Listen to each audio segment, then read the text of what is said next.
বউ, আমি মাধ্যমিক পরীক্ষা দিতে যাচ্ছি, আশীর্বাদ দাও। বউকে প্রণাম করছে, উনি 20 বছর ধরে মাধ্যমিক দিচ্ছে, একবারও পাস করে না ঘোড়া। হ্যাঁ, আমার বাবা বলেছে জীবনে যতই ঝড় আসুক এক জায়গায় শক্ত হয়ে দাঁড়িয়ে থাকতে হয়। তুমি দাঁড়িয়ে, আমি চললাম বাপের বাড়ি।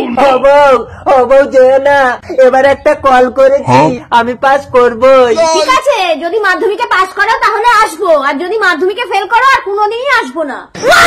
পাস না করতে পারলে বউ আর আসবে না। বইয়ের পাতা ছিঁড়ে নিয়ে গিয়ে দেখে দেখে সব লিখবো, জুতোর মধ্যে ঢুকিয়ে নেই, আর এটা প্যান্টের মধ্যে। এবারে আমি 100-র মধ্যে 150 নাম্বার তুলবো। যাই, পরীক্ষা দিয়ে আসি।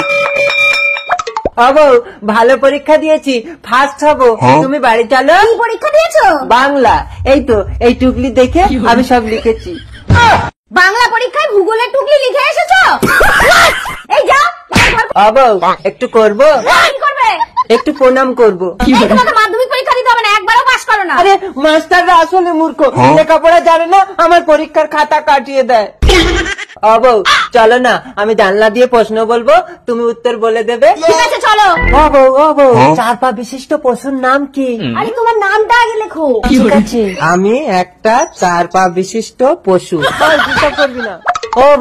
বউ, মাধ্যাকর্ষণ শক্তি কাকে বলে? আরে টান, জানো না? জানি তো, তুমি তো ধরে টান মারো।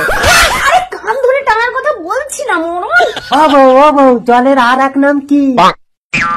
নেশা। মদ। ঠিক আছে, লিখছি। জলের আর এক নাম দেখবি না, মদ। চলো, ভালো পরীক্ষা দিয়েছি, ফার্স্ট হবো।